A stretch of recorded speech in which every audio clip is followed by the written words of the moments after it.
Hola mis hermanos, que Dios les bendiga. Qué hermosa oportunidad tenemos al reencontrarnos para estudiar la palabra de Dios. En esta escuela dominical hemos ido avanzando en el estudio de la Biblia libro a libro y en el último tiempo hemos estado estudiando, leyendo y comentando el Evangelio de Juan. Y corresponde en esta oportunidad comentar la segunda parte de ese milagro maravilloso que Jesús hizo al sanar a un ciego de nacimiento. Para comenzar, les voy a invitar a ustedes que allí donde ustedes se encuentren, en su hogar, frente a esta pantalla, en esta plataforma, podamos orar. Oremos para que la gracia de Dios esté con nosotros, pueda revelarse a nuestras vidas a través de su palabra, podamos comprender los misterios que están en su palabra, estas enseñanzas maravillosas, y que el Espíritu Santo pueda guiarnos a toda verdad. Él nos revelará todas las cosas, Él nos enseñará todas las cosas. Por lo cual yo le invito para que usted en su lugar ore. Padre, en el nombre de Jesucristo nos presentamos en tu santa presencia, agradeciendo tu gran amor y tu gran misericordia. Señor, en esta hora, Dios, cuando nos disponemos a estudiar tu palabra, yo ruego, Señor, que sea tu Espíritu Santo el que prepare los corazones, el que traiga entendimiento, comprensión, para que podamos descubrir, entender, Señor, y discernir tus propósitos para nuestras vidas. Bendice, Señor, esta clase y bendice a cada uno de mis hermanos que estará escuchando, recibiendo y atendiendo a esta lección.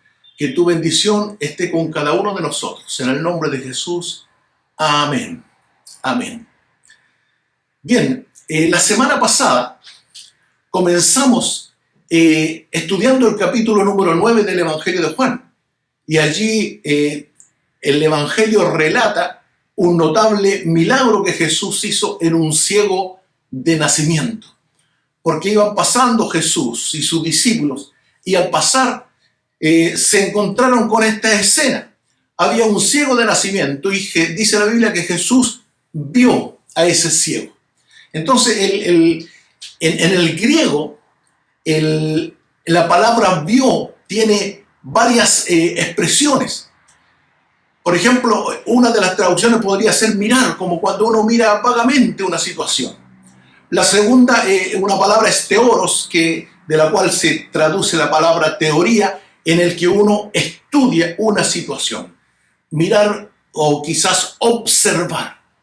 Y la otra expresión del verbo mirar, que es la que usa Juan, es observar con compasión. Es decir, ponerse en el lugar del otro. Lo mira, lo comprende y es empático.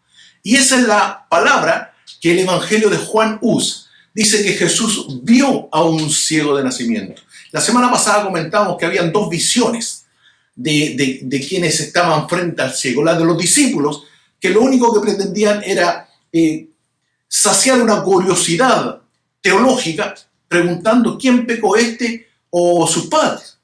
Pero también estaba la visión de Jesús, que miró a ese ciego con compasión. Se compadeció de él.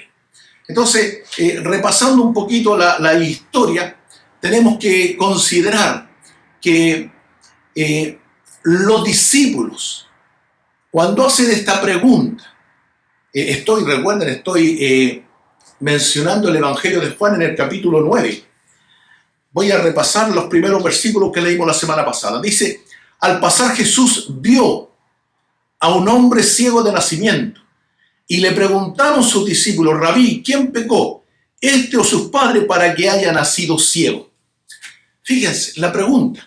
Los discípulos le preguntaron si ese ciego había pecado para haber nacido así. Es decir, tendría que haber pecado en el vientre de su madre o quizás en una vida anterior. Era la idea que tenían los judíos de ese tiempo, que asociaban cada pecado con una enfermedad o cada mal con un pecado. Así como en el tiempo de Job, ¿se recuerdan? Los amigos le decían, quizás tu pecado te tiene en esta situación.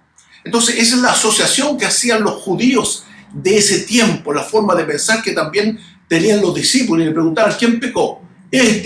Si nació ciego, ¿cuándo habría pecado? O sus padres. ¿Por qué? Porque en ese tiempo todavía existía en la mentalidad judía que el pecado acarreaba maldición en esta vida, de tal manera que esa teoría o esa forma de pensar incide también en nuestros días. Recordemos que hoy son muchos los que proclaman y enseñan y quieren cortar esas maldiciones generacionales, como diciendo el pecado de mi bisabuelo se puede pagar en este tiempo con los nietos, con los bisnietos. Y muchos están orando por cortar maldiciones generacionales, pero eso no es bíblico. Obviamente que no es bíblico, porque se sustenta en Éxodo 20, cuando Dios dice que visitará la maldad de los padres hasta la tercera y cuarta generación. Entonces, sacando de contexto ese texto, hablan de maldiciones generacionales. Por lo cual, si nosotros invertimos el orden, tendríamos que decir que si el bisabuelo fue pastor, el abuelo fue pastor, el papá fue pastor, entonces el hijo es salvo. No, cada uno responde a Dios por su situación. El hijo tendrá que convertirse a Cristo. Entonces, la Biblia dice, por ejemplo, que los hijos no heredarán la dentera de los padres. ¿Qué significa esto? Que el pecado de los papás o de los abuelos o de las generaciones anteriores no tenemos por qué pagarle a nosotros. Somos nosotros los que decidimos nuestra propia situación. Obviamente que si en el hogar hay un mal ejemplo, por ejemplo, si un padre cae en el vicio, es delincuente, lo que sea, fuma marihuana, es alcohólico y está dando un mal ejemplo a su hijo, lo más probable es que su hijo imite su ejemplo, pero no porque el padre haya sido pecador, el hijo tiene que ser pecador.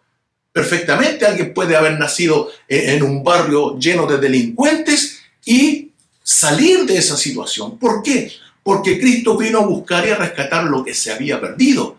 De tal manera que no corre bíblicamente esto de las generaciones, de las maldiciones generacionales.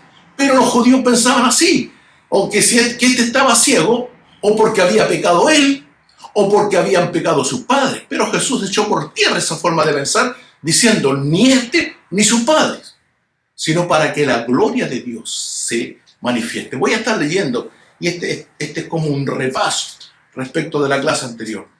Respondiendo Jesús en el versículo 3 dice, no es que pecó este ni sus padres, sino para que las obras de Dios se manifiesten en él. ¿Ya? Y luego dice, me es necesario hacer las obras del que me envió, entre tanto que el día dura. Entonces, esta era la situación que comentábamos la semana pasada, que Jesucristo tenía que aprovechar el tiempo de ministerio para hacer muchas señales, muchos milagros. ¿Por qué? Porque cada señal y cada milagro iba a manifestar, iba a revelar que Él era el enviado de Dios, que Él era el Cristo, que Él era el Hijo de Dios, que Él es el Señor, que Él es Dios. Entonces, Él tenía que aprovechar el tiempo. Y esto de aprovechar el tiempo, nosotros también debiéramos sacar una buena lección respecto de esto. ¿Por qué? Porque el tiempo es lo único que no se recupera. De tal manera que hay oportunidades que no se repetirán. Por eso, si nos encontramos con alguien que tiene la necesidad de recibir una palabra de bendición, tenemos que aprovechar esa oportunidad para bendecirlo. ¿Por qué? Porque quizás esa oportunidad no se repita. Quizás sea la última oportunidad que tiene esa persona para recibir el mensaje del Evangelio. Por eso, nosotros debemos aprovechar bien el tiempo. Y Jesús lo hizo así, entre tanto que el día dura, me es necesario hacer las obras de mi Padre. Porque Él sabía que su ministerio iba a durar no más allá de 3 años y medio y tendría que ir a la crucifixión. Mientras tanto, tenía que demostrar toda la gloria de Dios. Por eso Juan decía, y vimos su gloria, gloria como del unigénito Hijo de Dios. Bien, todo eso ocurrió en la clase pasada. Entonces, en esta oportunidad yo quisiera enfocarme en la reacción que hubo detrás de ese milagro. El milagro fue notable. Había un hombre ciego de nacimiento, había nacido ciego, y Jesús, cuando le vio, le miró con compasión y escupió el suelo, entonces hizo barro y le untó los ojos. Me imagino que no fue un escupo el que tiró. Tiene que haber tirado varios escupos para haber hecho barro. El tema está que le untó los ojos con barro y ese diálogo que Jesús tenía con los discípulos, seguramente el ciego lo estaba oyendo, porque él era ciego pero no sordo. Entonces estaba escuchando todo aquello y seguramente decía, estos están hablando de mí, pero no los veía. Y lo único que sintió el ciego, que repentinamente alguien le tocó los ojos con la tierra húmeda, con el barro, y recibe una orden: anda a lavarte al estanque de Siloé. Entonces el ciego obedeció. La semana pasada hablábamos de la obediencia a la palabra. Es la que produce un milagro, porque hay palabra de Dios que se ha desatado sobre nosotros. Hay una palabra profética que se ha entregado sobre nosotros, pero nosotros tenemos que responder a esa palabra en obediencia, en sumisión, en acato, no en rebeldía, no en resistencia, no en oposición. ¿Por qué? Porque ya lo mencionábamos, la fe es por el oír y el oír es por la palabra de Dios. Entonces la fe se va a demostrar en nosotros en la forma en cómo respondemos a una palabra de Dios. Y este ciego supo responder, porque Jesús le dijo, anda a lavarte, y él no esperó, se levantó y fue al estanque a lavarse los ojos que habían sido untados con barro por el Señor Jesús. Y mientras se lavaba, él cuando vuelve viendo. El que había sido ciego ahora ve. Pero obviamente le cuesta reconocer, no conocía los colores, no conocía las formas, tampoco conocía a las personas. Les cuesta ver. ¿Y qué pasa? Que la reacción de los vecinos, hablábamos la semana pasada de los vecinos, dice así, voy a leer el versículo 7. Y le dijo, ve a lavarte en el estanque de Siloé, que traducido es enviado. Fue entonces y se lavó y regresó viendo. Entonces los vecinos y los que antes le habían visto que era ciego decían, ¿no es este el que se sentaba y mendigaba?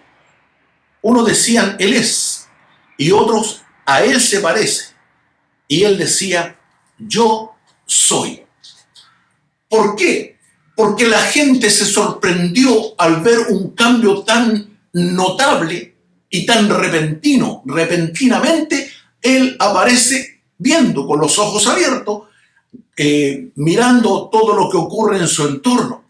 Entonces, lo único que el ciego sabía es que le habían untado los ojos con barro, que él se había lavado y ahora ve. Es lo único que sabía. Y por eso los vecinos reaccionan de esta forma. ¿Quién es este? ¿Es el ciego que se sentaba? ¿O será alguno que se parece? Y el que era ciego dijo, yo soy. Es decir, reconoció lo que había ocurrido en su vida. Un milagro. Ciertamente un milagro. Entonces, la primera reacción fue la de los vecinos. ¿Y qué hicieron los vecinos? Fíjense. Le preguntaron en el versículo 10, ¿cómo te fueron abiertos los ojos? Respondió él y dijo, aquel hombre que se llama Jesús hizo lodo, me untó los ojos y me dijo, ve al Siloé y lávate. Y fui y me lavé y recibí la vista. Entonces le dijeron, ¿dónde está él? Él dijo, no sé. Entonces, lo único que sabía el ciego, que le habían untado los ojos, que se lavó en el estanque de Siloé y que ahora estaba viendo.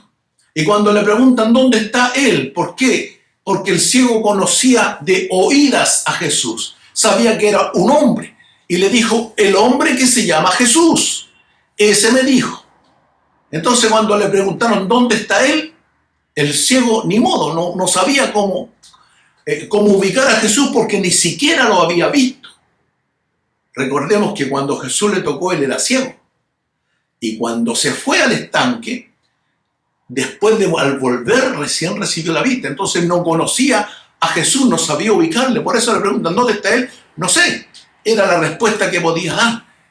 Y ahora sí comenzamos a notar lo siguiente. Versículo 13.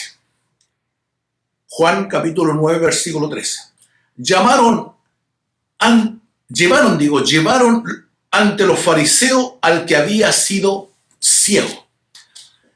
En la costumbre de ese tiempo era que todos los que eran sanados tenían que verificar su sanidad con la autoridad del pueblo. Por eso Jesús, cuando sanó a los leprosos, le dijo: vayan y preséntense ante el sacerdote.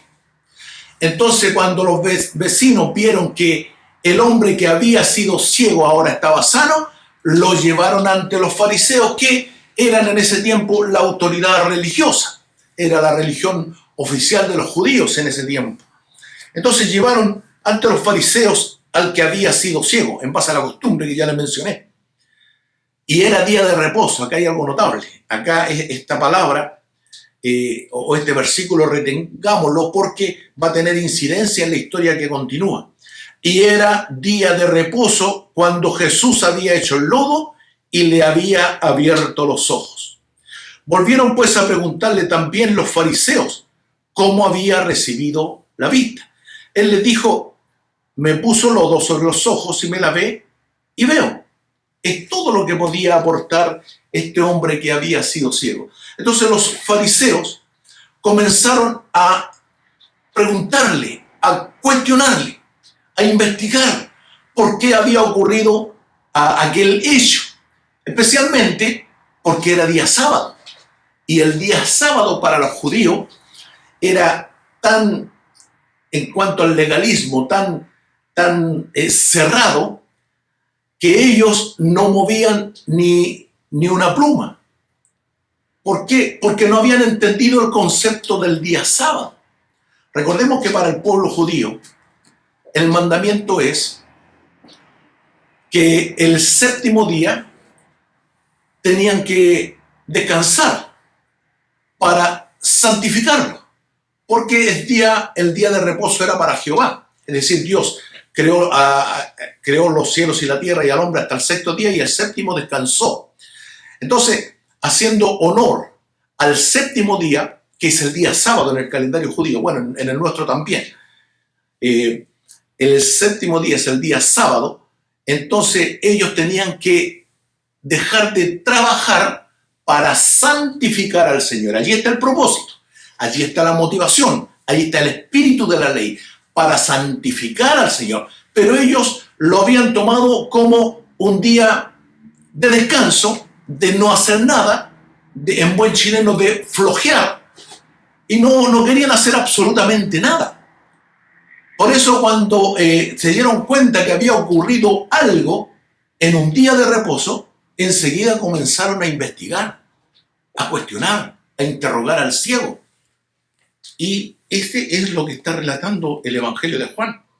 Volvieron pues a preguntarle también los fariseos en el versículo 15 cómo había recibido la vista. Él le dijo: me puso lodo en los ojos y me lavé y veo.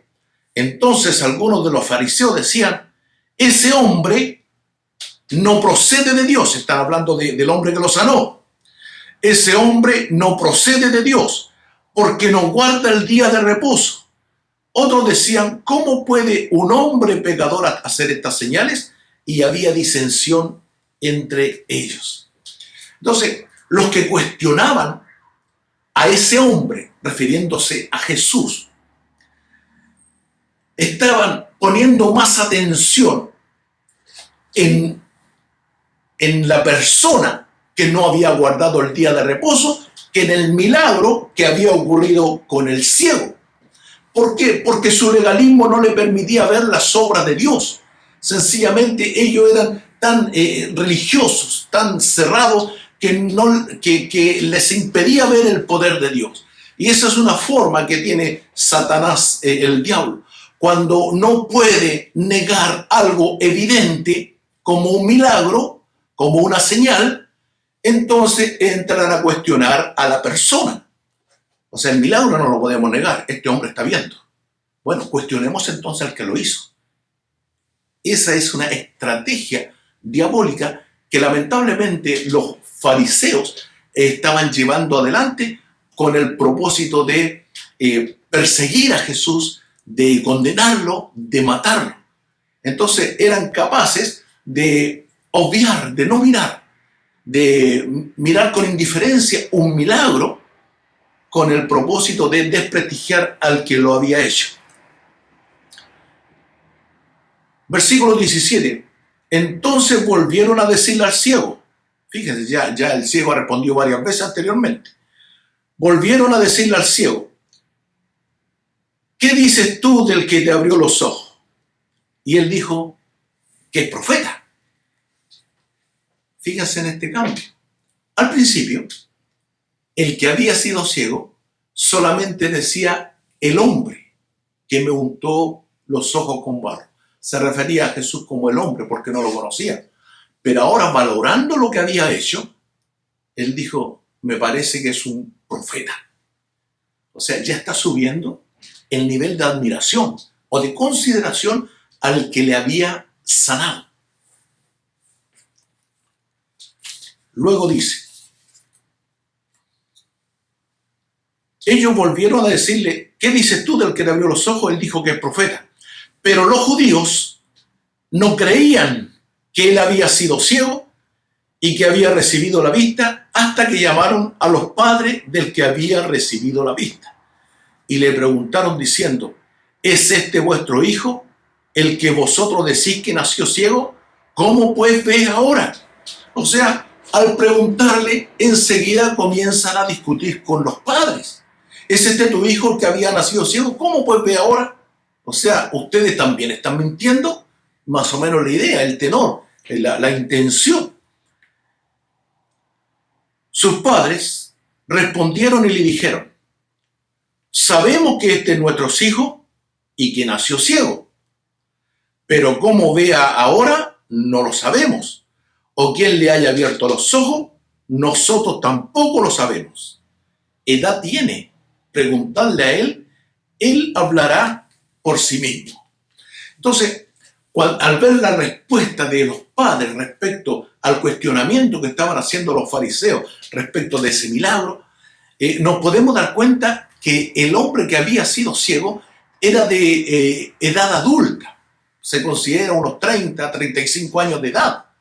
Entonces imagínense, 30 o 35 años viviendo ciego y ahora teniendo esa experiencia maravillosa de poder ver. Él tenía la capacidad de responder, por eso los padres le endosaron la responsabilidad a ese hombre que había sido sanado para no tener que resistir el cuestionamiento, de los fariseos. Esto dijeron sus padres porque tenían miedo de los judíos, por cuanto los judíos ya habían acordado que si alguno confesase que Jesús era el Mesías, fuera expulsado de la sinagoga. Fíjense, esta historia ya traía una intención anterior. Antes que ocurriera el milagro, ya los fariseos habían hecho correr la voz, que si alguno confesaba que Jesús era el Mesías, el enviado de Dios, el Hijo de Dios, el Cristo, lo iban a expulsar de la sinagoga. Y el expulsar de la sinagoga era algo difícil para la gente de ese tiempo, porque la sinagoga representaba su participación en la sociedad, no solamente en el mundo religioso, sino que en la sociedad, porque cuando a alguien lo expulsaban de la sinagoga, el resto de los judíos ya no querían negociar con ellos, ya no querían compartir con ellos, es decir, sencillamente les iban a desplazar. Por eso el texto dice que los padres le endosaron la responsabilidad al hijo que había sido ciego para que contestara a él, porque ellos tenían miedo de los fariseos. ¿Por qué? Porque le iban a expulsar de la sinagoga. Mire, acá hay un error grande de los padres, porque no se atrevieron a testificar de Jesucristo. Ojalá que a usted, hermano o hermana, no le ocurra eso. Jamás nos atemoricemos de testificar de nuestro Señor Jesucristo. Hay dos formas como el diablo frena el testimonio de los cristianos. O por el temor o por la vergüenza. Pero nosotros no tenemos que atemorizarnos. ¿Por qué? Porque Dios está con nosotros. Y es más poderoso el que está en nosotros que el que está en el mundo. No debemos tener temor. Y tampoco debemos sentir vergüenza. ¿Por qué? Porque el Evangelio es poder de Dios. Eso decía Pablo. No me avergüenzo del Evangelio porque el Evangelio es poder de Dios. ¿Cómo me voy a avergonzar de aquel que me salvó? ¿Cómo me voy a avergonzar de aquel que me amó más allá de la muerte? ¿Cómo nos habremos de avergonzar de aquel que tiene cuidado de nosotros? Pero los padres de ese ciego lo hicieron. Se avergonzaron o literalmente se atemorizaron. ¿Por qué? Porque podrían sufrir algunas consecuencias. Nosotros como cristianos, con seguridad somos desplazados del mundo, no somos los más simpáticos, no somos los preferidos de la gente incrédula. Incluso a veces hasta incomodamos. ¿Por qué? Porque nuestro comportamiento es diferente al que ellos tienen. Entonces, a nosotros, con seguridad, por el hecho de habernos convertido a Cristo, ahora no nos consideran en algunas conversaciones, en algunas invitaciones, en algunas juntas que ellos hacen para compartir. ¿Por qué? Porque sencillamente les incomodamos, pero nosotros no nos vamos a atemorizar por esas consecuencias, no. Por el contrario, seguiremos testificando que Jesucristo es el Señor. ¿Por qué? Porque su nombre merece ser dado a conocer y porque aquellos que no le conocen necesitan conocerlo para que sean salvos, así como nosotros hemos alcanzado esta salvación. Entonces, el temor y la vergüenza son dos cosas que frenan el testimonio de un cristiano. Ojalá que eso jamás nos alcance. ¿Cómo se logra? Bueno, siendo llenos del Espíritu Santo, porque Él nos va a dar valentía, poder, fuerza, espíritu, dominio propio, de tal manera que vamos a ser capaces de enfrentarnos a toda oposición. Luego, seguimos. Juan, capítulo 9, versículo 24. Entonces volvieron a llamar al hombre que había sido ciego y le dijeron: da gloria a Dios. Esta expresión, da gloria a Dios, es como decir en este tiempo: júramelo por Dios que lo que vas a decir es verdad. Esa expresión fue la que usó Josué cuando allí, ¿se recuerdan cuando habían sido derribados los muros de Jericó y un hombre de una familia de los israelitas se quedó con parte del tesoro y lo escondió bajo su alfombra? Entonces, cuando le confrontó, Josué le dijo: da gloria a Dios. ¿Qué has hecho, hijo mío? Ese dar gloria a Dios es conjurarle, es enfrentarle a una verdad de la cual el hombre no puede mentir. Da gloria a Dios. Esa es lo que le dijeron los fariseos al que había sido ciego. Versículo 24. Entonces volvieron a llamar al hombre que había sido ciego y le dijeron: da gloria a Dios. Nosotros sabemos que ese hombre es pecador. O sea, ellos no dijeron suponemos, creemos, quizás, no. Lo dan por sentado. Sabemos que ese hombre es pecador. Entonces están preguntando sobre una afirmación y es incorrecto aquello. ¿Por qué? Porque le están obligando a responder de acuerdo a lo que ellos quieren escuchar. Y veamos cómo responde ahora el que había sido ciego. Dice: nosotros sabemos que ese hombre es pecador. Entonces, el que había sido ciego respondió y dijo: si es pecador, no lo sé. Una cosa sé, que habiendo yo sido ciego, ahora veo. Le volvieron a decir: ¿qué te hizo y cómo te abrió los ojos? ¿Cuántas veces ha testificado esto mismo el ciego? Y otra vez le preguntan lo mismo. ¿Por qué? Porque quieren de alguna manera buscar alguna contradicción para acusar a ese hombre que había sido ciego, que a lo mejor estaba inventando la historia, no sé qué es lo que pretendían, pero le volvieron a preguntar lo mismo. Y acá el hombre responde, el que había sido ciego. Dice: ya os lo he dicho y no habéis querido oír. Y ese era el problema, que no querían oír, o en otras palabras, querían oír lo que ellos querían oír y no querían oír una verdad revelada de parte de la persona que había sido beneficiada, en este caso el hombre que había sido ciego. Ya os lo he dicho y no habéis querido oír. ¿Por qué queréis oír otra vez? ¿Queréis también vosotros hacer sus discípulos? Entonces acá hay algo de sarcasmo en la respuesta del ciego. ¿Ustedes también quieren ser sus discípulos? ¿Por qué quieren escucharlo una y otra vez el testimonio? Entonces, a mí me parece que este sarcasmo tiene un tanto de humor negro de parte del que había sido ciego, porque los fariseos obviamente no querían ser discípulos de Jesús, era obvio. Sin embargo, en la insistencia, este ciego le da esa respuesta, como diciendo, abúrranse, pues no me sigan preguntando lo mismo. Versículo 28. Y le injuriaron los fariseos al que había sido ciego, y le injuriaron y dijeron, tú eres su discípulo, pero nosotros somos discípulos de Moisés. Nosotros sabemos que Dios ha hablado a Moisés, pero respecto a este no sabemos de dónde sea. Respondió el hombre y dijo, esto es lo maravilloso, que vosotros no sepáis de dónde sea, y a mí me abrió los ojos. Entonces, revisando la reacción detrás de este milagro, tenemos que la reacción del ciego fue increciendo. Primero se refirió a Jesús como el hombre. Después se refirió como me parece que es un profeta. ¿Ya? Y más adelante vamos a ver cómo Jesús le busca, pero quisiera detenerme en la reacción de los fariseos.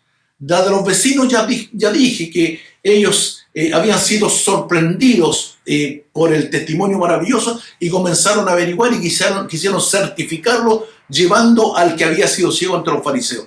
La reacción de los padres ya la mencionamos, que ellos se habían atemorizado de testificar o se habían avergonzado.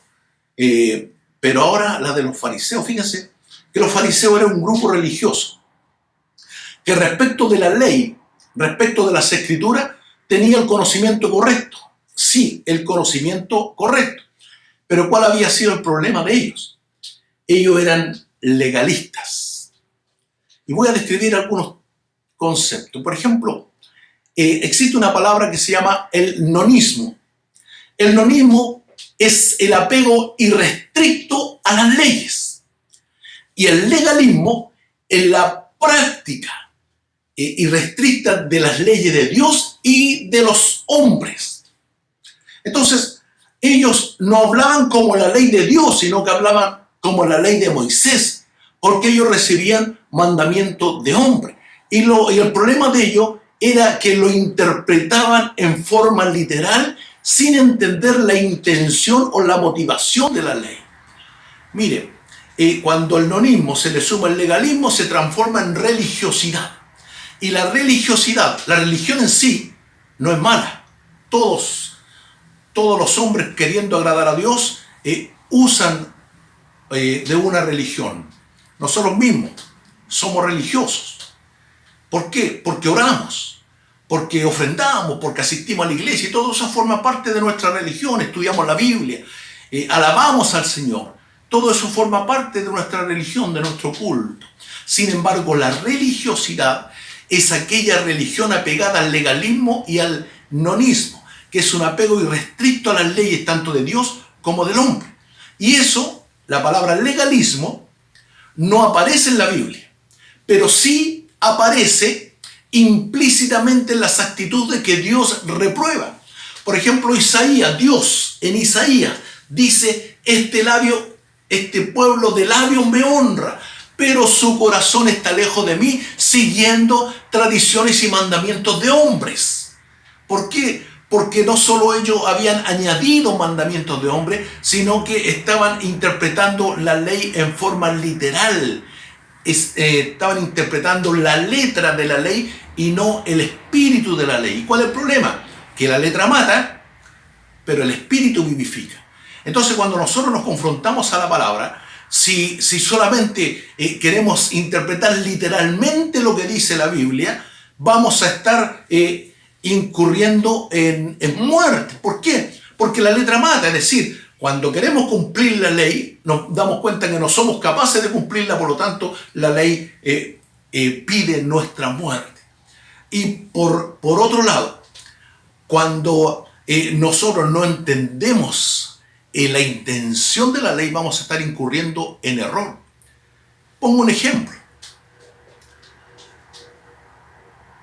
Uno de los mandamientos de Dios para el pueblo de Israel, bueno, para la humanidad, es no matarás.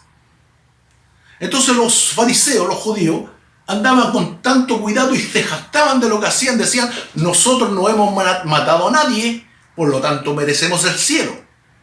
Y Jesús les dice, oíste que fue dicho, no matarás. Pero yo les digo que el que se enoja contra su hermano ya es culpable de juicio. ¿Por qué? Porque Jesús estaba poniendo espíritu a la letra.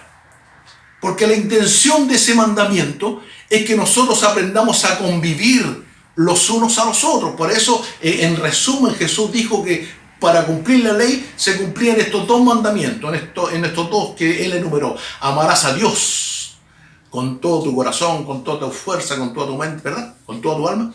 Y a tu prójimo como a ti mismo. En esto se resume la ley. ¿Por qué? Porque la intención de la ley es que nosotros aprendamos a convivir entre nosotros y en la relación con Dios. Por eso el séptimo día tenía como propósito, como intención, como motivación o como espíritu, el séptimo día, el día de reposo, el día sábado, era para santificarlo. Ese era el propósito. Y cuando Cristo vio al ciego y hizo este milagro de sanidad, fue un milagro de amor y eso santificaba a Dios. Pero los fariseos cuestionaron de que Él haya hecho barro. Estás pecando porque hiciste barro. ¿Por qué se limitaron a la letra? Pero la letra mata. La persona que se va a regir por letra, lamentablemente va a estar en un estado de muerte. ¿Por qué? Porque el que falla en un punto la ley, en un punto, es culpable de toda la ley. Entonces no existe una persona que pueda ser justificado ante Dios por medio de la ley. Nadie será justificado por la ley. Nosotros somos justificados por la fe en Jesucristo. Entonces estos fariseos caían en ese error. Tenían un apego irrestricto a las leyes, pero no entendían la intención de la ley. Y la intención de la ley es que nosotros amemos. La intención de la ley es que nosotros aprendamos a convivir. Por ejemplo, Juan, en una de sus epístolas, dice, el que no ama a su hermano es homicida, es asesino. Entonces, nos damos cuenta que el espíritu de la ley es mucho más exigente. La diferencia es que ahora nosotros en Cristo tenemos el Espíritu Santo de Dios que nos permite, que nos fortalece, que nos respalda para vivir en la ley cumplida por Jesucristo. Y nosotros, si somos guiados por el Espíritu de Dios, entonces vamos a estar comportándonos como verdaderos hijos de Dios. Esa faceta no la habían alcanzado los fariseos, porque se estaban preocupando solamente de cumplir la ley en una forma irrestricta. Incluso aquí anoté un versículo en Mateo 15, 8 al 9. Jesús, y esto lo voy a leer, Mateo 15, del versículo 8 al 9, hablando al Señor Jesús. Del versículo 7, voy a hablar, 7.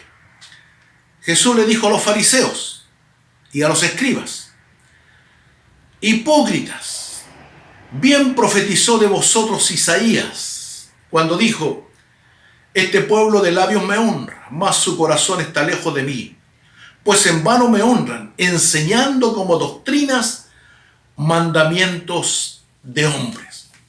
Ese es el legalismo, ese es el nonismo, un apego irrestricto a las leyes de Dios y del hombre.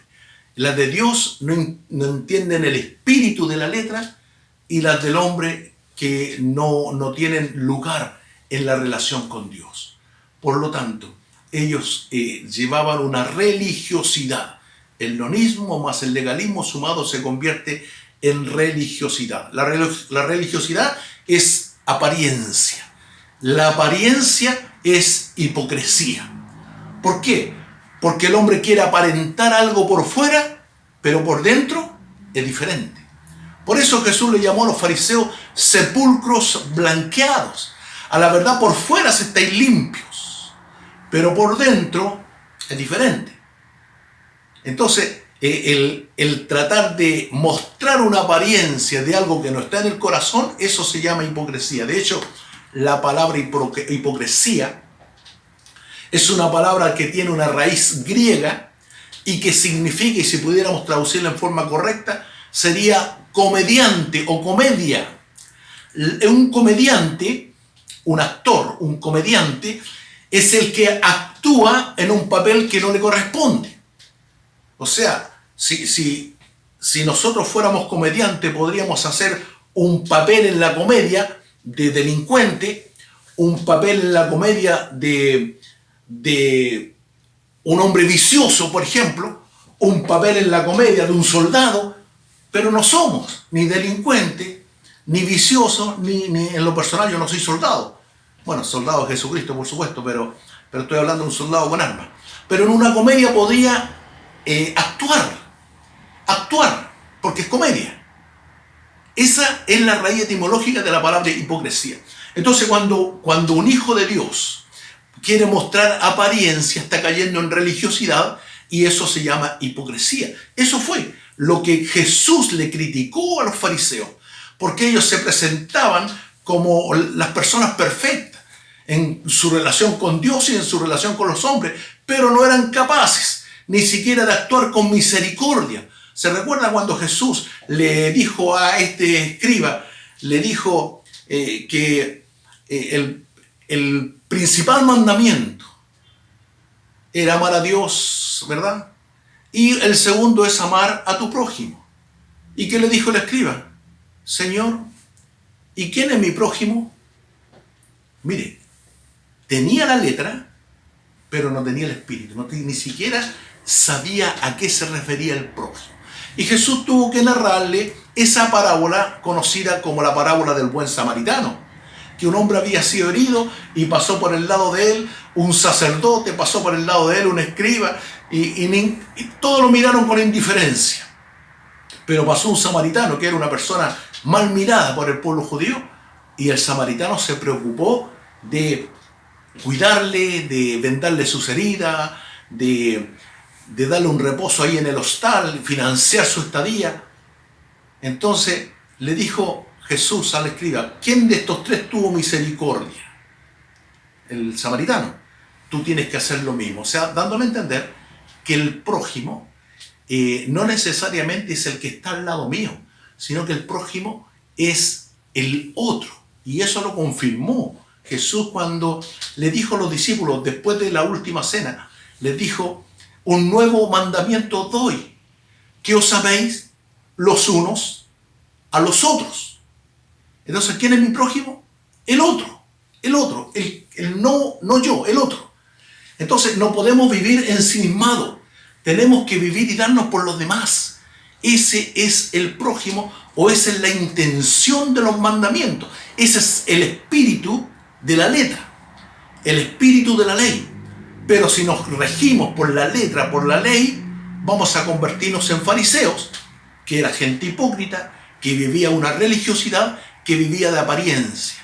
Pero lo que Dios mira, no lo que está frente a sus ojos, Dios mira el corazón, porque Dios conoce nuestras intenciones, Dios conoce nuestros anhelos, Dios conoce nuestros deseos, Dios nos conoce. De tal manera que ahora tengo que quitarme la careta, tenemos que quitarnos el disfraz, tenemos que dejar de actuar en comedia y tenemos que presentarnos sinceramente ante Dios, porque Él sabe lo que nosotros necesitamos. Voy a continuar. Versículo 30. Respondió el hombre y le dijo, pues esto es lo maravilloso, que vosotros no sepáis de dónde sea, y a mí me abrió los ojos. Este es el diálogo del que había sido ciego con los fariseos. Y sabemos que Dios no oye a los pecadores, pero si alguno es temeroso de Dios y hace su voluntad, a ese oye. Ahora, este versículo no tenemos que interpretarlo en forma literal a la letra, sino que entendamos la intención que tenía este hombre que había sido ciego al decirlo. Cuando dijo y sabemos que Dios no oye a los pecadores, se está refiriendo que Dios no va a usar a un pecador para responder la necesidad de hacer una sanidad. Y obvio, los dones del Espíritu Santo no se van a manifestar a través de la gente pecadora. Pero no literalmente que Dios no oye a los pecadores, porque nosotros, el primer clamor que tuvimos ante Dios éramos pecadores. Señor, ayúdame, vino y apareció Cristo. Alguien nos predicó y nos mostró a Cristo. Pero Dios está atento al clamor de todos. Solamente que para que haya una relación con Dios, se requiere, se necesita tener un encuentro con Jesucristo. Por ejemplo, Jesús, o Dios mejor dicho, Dios escuchó a Cornelio. Y Cornelio era pecador. Y cuando lo escuchó, tomó al apóstol Pedro y lo llevó hasta la casa de Cornelio para que Pedro le anunciara el evangelio de Jesucristo. Entonces, no literalmente que Dios no oye a los pecadores, sí los oye. Pero la respuesta de Dios se canaliza o se encausa a través de Jesucristo. A través de Jesucristo. Porque no hay otro nombre bajo el cielo dado a los hombres en que nosotros podamos ser salvos. Él mismo lo dijo, yo soy el camino, la verdad y la vida. Nadie viene al Padre si no es por mí. Entonces, lo importante en esto que el ciego está respondiendo cuando dijo que Dios no oye a los pecadores, se refiere a que Dios no usa a los pecadores para hacer este milagro de abrir los ojos. Versículo 32. Desde el principio, sigue hablando el que había sido ciego.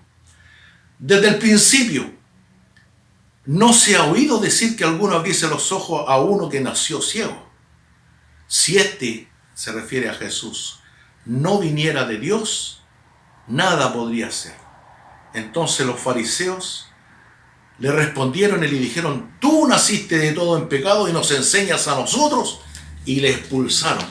Cuando ellos, los fariseos, no podían negar el milagro y no podían indisponer la calidad de santidad de Jesucristo, entonces no les quedó otra que cerrarse y decir, tú eres pecador, le dijeron al que había sido ciego, y le expulsaron, porque se quedaron sin argumentos frente a una persona que había recibido un milagro de Jesucristo.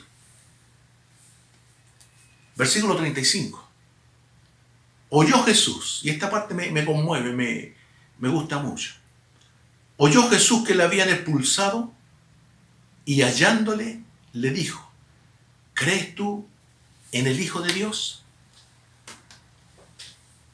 Póngase en la situación. El que había sido ciego no conocía a Jesús. Le había escuchado y pensó que era un profeta. Pero visualmente no le conocía, nunca lo había visto. Por eso cuando Jesús escuchó que lo habían expulsado de la sinagoga, Jesús fue y le buscó y le halló. Fíjense la contradicción o fíjense la discrepancia que existe en el comportamiento entre los fariseos, que eran los religiosos, y Jesús. Los religiosos le expulsaron. Jesús le buscó. Porque Jesús es el que nos encontró. Jesús es el que nos busca. Jesús fue el que nos amó. Nosotros amamos a Dios porque Él nos amó primero. Entonces, la gracia, el amor parte del corazón de Jesucristo. Jesús fue y buscó a este hombre que había sido desechado y había sido expulsado de la sinagoga por el mundo religioso. Y le pregunta Jesús a él, ¿crees tú en el Hijo de Dios? Respondió él y dijo, ¿quién es? ¿Quién es, Señor, para que crea en él? Porque el ciego no conocía a Jesús, le estaba primera vez viéndole. Pero no sabía que Jesús le había buscado. Y le pregunta el que había sido ciego a Jesús, ¿quién es, Señor? ¿Quién es el Hijo de Dios? Para creer en él. ¿Quién es para que yo crea en él? Le dijo Jesús, pues le has visto. Y el que habla contigo, él es. Y él dijo, creo, Señor. y le adoró. ¿Cómo cambia la actitud de este hombre? Primero decía que Jesús era un hombre, cualquiera. Luego pensó que ese hombre podía ser un profeta. Pero cuando le confesó como el Hijo de Dios, como el Señor. Y esto es clave, esto es fundamental, porque ahora en esta confesión a este que había sido ciego se les están abriendo los ojos espirituales, el entendimiento, la comprensión de que Jesús es el Hijo de Dios, de que ahora puede tener vida en su nombre, de que Jesús es el Señor, el nombre que es sobre todo nombre. Entonces esta experiencia, este encuentro con Jesús es el que ahora cambió su vida espiritualmente hablando, cambió su vida para salvación. Antes había recibido la vista, los ojos extraordinarios, maravillosos. No negamos todo el poder y el cambio de vida que ocurrió en él, pero todo ese era un evento que transformaba su vida natural. Sin embargo, este encuentro con Jesús, cuando pudo conocerle, cuando pudo verle, cuando pudo confesarle, es lo que a él le produce interiormente una vida espiritual. Entonces podemos decir que aquí recién este que había sido ciego nació de nuevo, una nueva criatura es, fue regenerado por Jesucristo el Señor. Entonces, versículo 38, y él dijo: creo, Señor, y le adoró. Entonces ya no estaba frente al hombre, ya no estaba frente al profeta, sino que estaba frente al Hijo de Dios, al Señor, y le adoró. Entonces, nótese, si Jesús hubiera sido un simple hombre o un profeta o hasta un ángel, le habría dicho: no me adores a mí, adora a Dios. Sin embargo, cuando el que había sido ciego adoró a Jesús, Jesús recibió la adoración. ¿Por qué? Porque está demostrando que Él es Dios. Como Juan lo dijo, en el principio era el Verbo era con Dios y el Verbo era Dios. Ese Verbo fue hecho carne y habitó entre nosotros y vimos su gloria, gloria como del unigénito del Padre. Entonces es Dios hecho carne, y frente al que había sido ciego, ahora está el Dios hecho carne, el Señor, el Hijo de Dios. Y todos estos títulos, estos conceptos que estoy repitiendo, es necesario que nosotros los acuñemos, lo creamos, lo confesemos, para que la vida de Dios en nosotros se manifieste y pueda fluir. Entonces, si nos damos cuenta, la obra de Cristo es completa, no la dejó ahí solamente sanándole los ojos. Cristo quiere dar vida eterna. Versículo 38. Y él dijo: creo, Señor, y le adoró. Dijo Jesús: para juicio he venido yo a este mundo, para que los que no vean, vean, y los que ven sean cegados. Esta expresión "para juicio he venido", en la expresión original se podría tomar de dos formas. ¿Por qué? Porque Jesús puede determinar o puede definir cuál es, en base al comportamiento del hombre, cuál dirección o cuál camino están tomando. Jesús va a definir cuál camino están tomando. Pero hay otra excepción, es que podría interpretarse como "para que me juzguen he venido". Jesús diciendo: para que me juzguen he venido. ¿Por qué? Porque la expresión original da a entender que en base a la reacción de la gente es en definitiva el destino que tendrá cada uno. Por eso Jesús dijo: para juicio he venido. Es decir, perdón, en base a la reacción que ustedes tengan respecto de mi persona, es lo que serán en definitiva. Y lo explico de esta forma.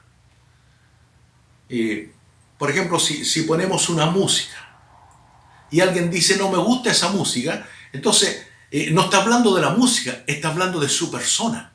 Porque si es una música clásica y culta y a él no le gusta, quiere decir que no es del estilo clásico, ¿ya?, ni culto, sino que es más un estilo popular. Entonces, la opinión de la gente está hablando de la misma gente. Por eso, la expresión podría tomarse como "para que me juzguen". O sea, Yo soy la luz, le estoy mostrando la luz, pero ahora ustedes vean cómo reaccionan. ¿Y los fariseos cómo reaccionaron? Negando a Jesús. ¿Cómo reaccionó el ciego? Reconociendo que Él es Señor. Entonces el juicio que ellos tuvieron del Señor Jesús es el destino que les espera. Al hombre que había sido ciego le espera la vida eterna. A los religiosos que se negaron a creer en Jesucristo, lamentablemente ya han sido condenados en base a sus propias decisiones. Sigo leyendo. Los fariseos estaban escuchando. Los fariseos estaban viendo este encuentro. Andaban siguiendo a Jesús para todos lados, a ver si lo sorprendían en algún error.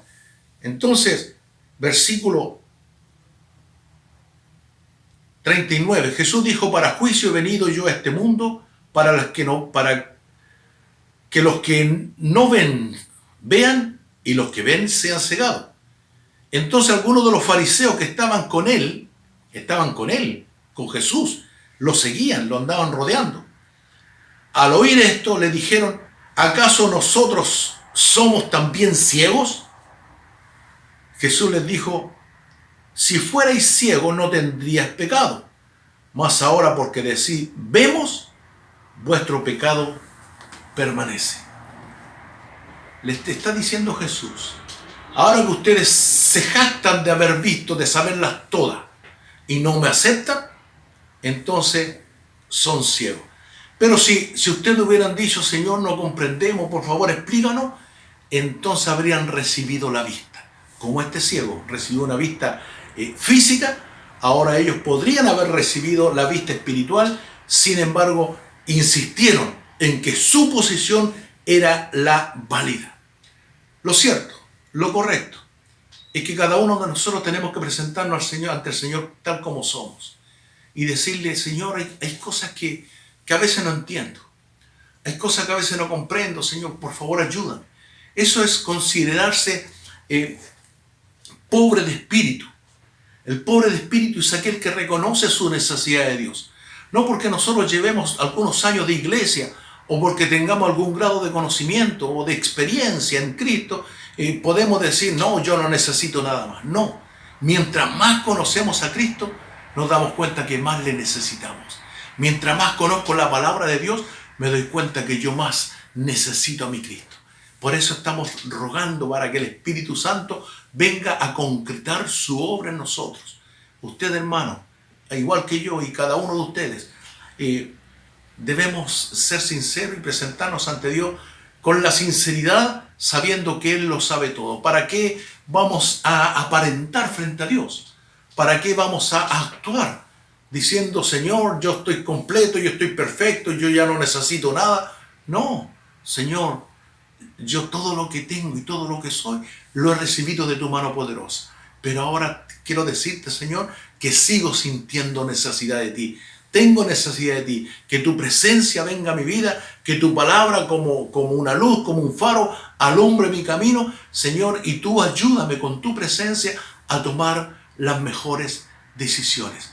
Ayúdame a no atemorizarme, ayúdame a no avergonzarme como los padres del que había sido ciego. Ayúdame, Señor, para ver tu gloria como la vio este que había sido ciego, y ayúdame a no caer en la religiosidad, en el legalismo, en el nonismo que estaban estos fariseos, que lamentablemente, en base a el cuestionamiento que hicieron de Jesús, lamentablemente estaban siguiendo un camino de error, un camino que le aparta de Dios. Mi deseo, hermanos amados, es que Dios les bendiga, les visite con su Espíritu Santo, y en esta misma hora yo les invito para que adoremos al Rey de Reyes, al Señor de Señores. Tú mereces toda la honra, mi Dios, toda la gloria, toda la alabanza. Todo el mundo, el universo y el imperio te pertenecen. Por eso, Señor, en esta hora, Señor, con humildad de corazón, reconocemos nuestra necesidad de ti. Yo ruego, Señor, que tú visites cada hogar, que tú bendigas a cada uno de mis hermanos, Señor, que ha participado de esta lección, y que tú sigas, Señor, engrandeciendo tu santo nombre. En el nombre de Jesús. Gracias, mi Dios. Gracias, Señor. Amén. Amén, mis hermanos. Que Dios les bendiga. Amén.